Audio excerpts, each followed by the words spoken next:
Hello again. In this video, I'm going to talk about what is the difference between the psoriasis and the fungus on nails. If you see my previous video, I told you that's going to be the next topic. So if you haven't seen it, I'm going to put the link up there and you're going to be able to watch it.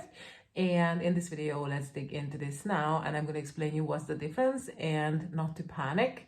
And before I jump in, just don't forget to subscribe, like the video, or make a comment if you have any question. So first, we're going to talk about the psoriasis. I'm going to put the name out on the screen just to make sure nobody is going to misunderstand what I'm talking about, okay? So I'm going to need to draw again. So I already started to draw here, and I know the camera is going to flip it, but I'm going to explain everything, and you're not going to be left out on any kind of information. So if we want to understand what is the thing on the nail, first of all, we have to understand what is psoriasis on skin. So this little drawing is the three main layer of the skin. And we really not going to talk about the two bottom layers because it's not the case this time. We're going to talk about the top layer. So the thing is, the top layer has five, so 1, 2, 3, 4, 5 sub-layers. And why we need to know this? Because you have the skin cells, and on the first layer, the skin cells are going to be healthy, fat, good looking, and they're going to contain like a lot of water. And every time, like after a few days, they're going to level up. And what's going to happen that these fat skin cells going to get a little bit more skinny, less water, less life in them, and they're going to level up again. And it's going to be even more flat, and they're going to level up again. So that's how we shed basically. And it's going to be even more skinny. And when they reach the very top layer, so like the really surface, they're going to be dead. So if I show you something, I have my skin here, and if I start to scratch it, you can see it went into white, because the white is white because the top layer is dead and it's ready to shed, okay? So this process at a normal person takes 28 days. So from the first layer to the top layer, when we shed the skin, it takes 28 days. If somebody has psoriasis, this is going to be about 14 days. So basically, people who have psoriasis, they do this process so much quicker than us, okay? That means that basically the way they want to get off your skin, the skin cells, it happens too quickly, and your skin doesn't have the time to release them. So if you've seen a person with psoriasis, you would see that their skin would go red first, and after that it becomes white. And it becomes white because the dead cells are basically on top of each other, and obviously it's so itchy and so annoying, and they feel bad about it. So that's the thing with the psoriasis. If you haven't heard or you don't know, I tell you, it's like a totally average information, but people are born with it. You cannot catch it. It's not contagious. It's not an infection. If you touch a person who has this skin condition, you're never going to catch it because they develop themselves.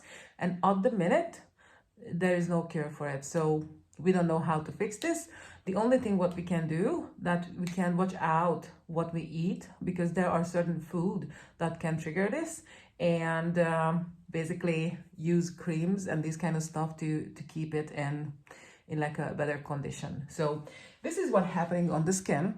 But that's another thing what we have to know about the psoriasis, that there are people who have this condition on their skin, and it can come out on their scalp or elbow or knee or wherever.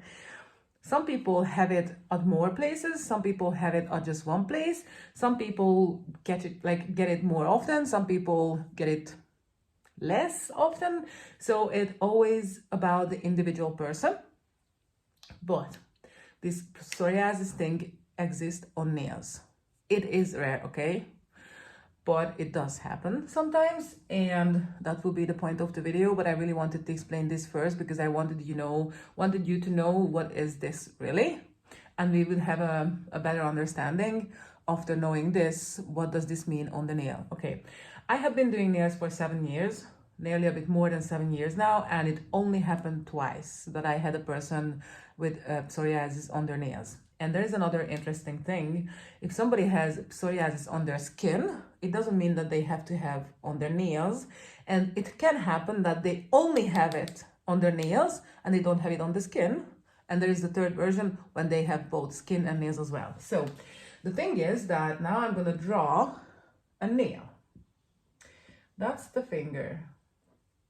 And the smile line would be like a normal smile line, like a totally healthy one.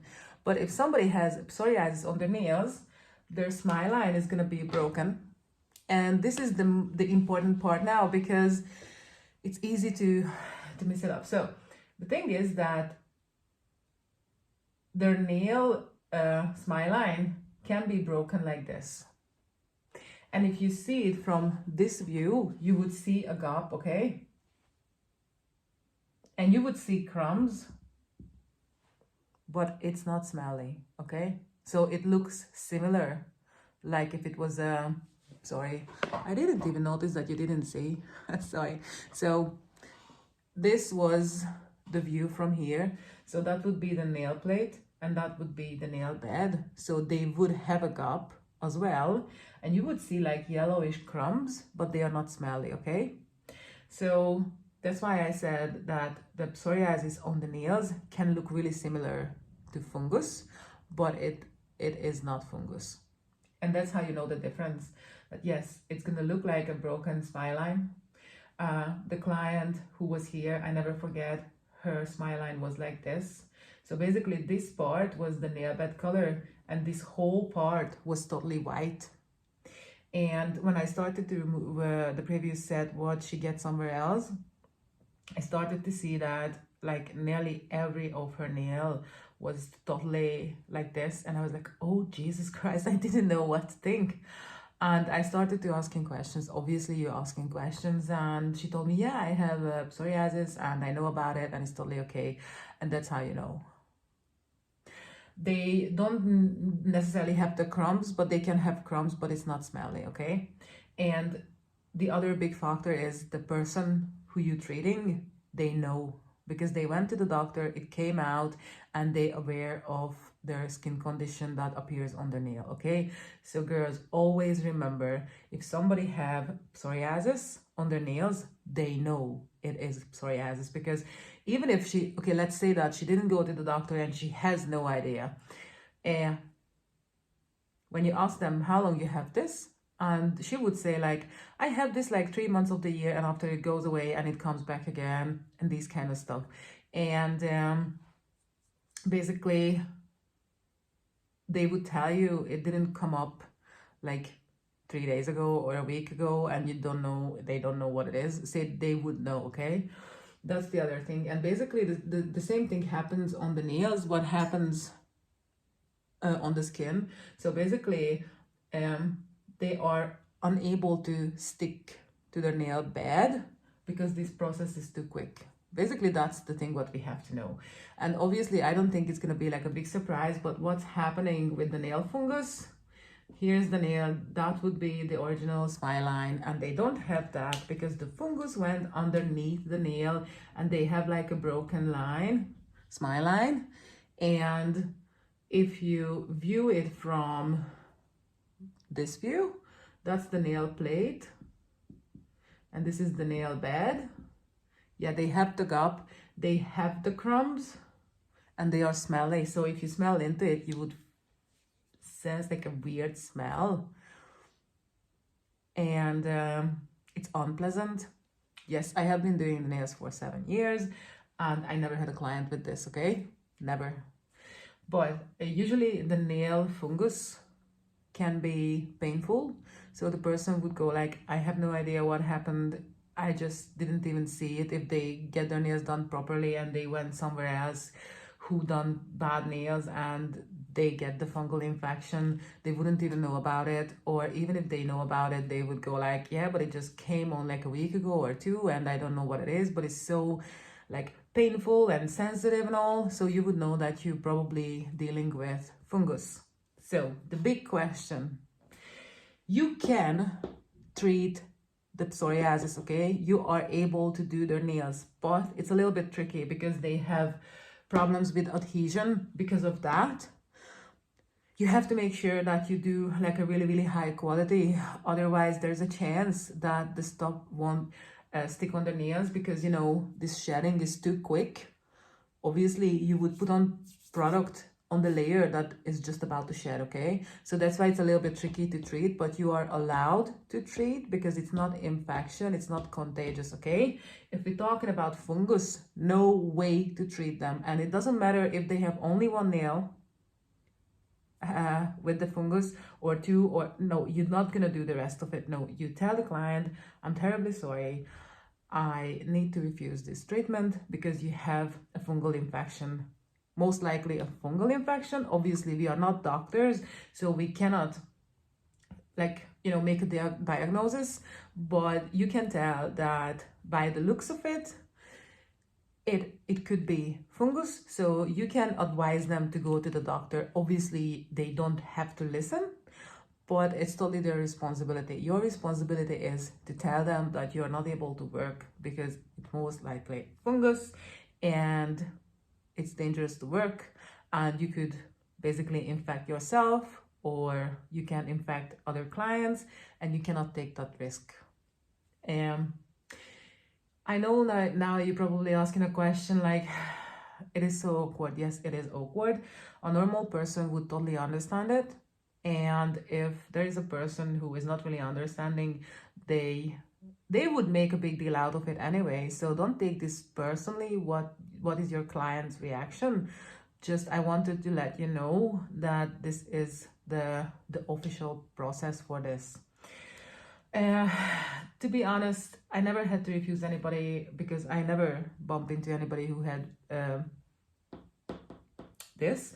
But when it's kind of a similar thing when you have a client who wants long nails, but you can see that her natural nail are totally short and ruined and everything, and you have to tell them, I can do the long nails, but they wouldn't last more than 3 days because your natural nail cannot basically carry that weight what I would put on with the extension. So you have to make them to understand that yes, it is possible to do, but it's not gonna work. Yes, sometimes it is a little bit unpleasant, but you have to do it for your own health and safety and protect yourself, because even I don't want to really go okay, so I don't want to go too far away with this, but just think about that you do the treatment because she basically tricks you into it and you cause more problems, and you're gonna basically, it's not gonna help her to heal the problem. And what if they just gonna claim anything at your insurance company or anything like that? So basically always save it to yourself and say no when you have to say no, and it's okay to say no. And if this person is an understanding client, they would take your advice, they would go to the doctor, they would fix themselves and come back when they are done. Okay, so basically this is pretty much what I wanted to say in this video. If you have any questions, just feel free to ask. I'm here to help you, and I really hope it helped you to understand which is which. And if you don't ask any question or you wouldn't give me any kind of idea what kind of nail video should I make, I'm gonna find out one and I'm gonna do it. So thanks for watching, guys, and see you in the next video. Bye.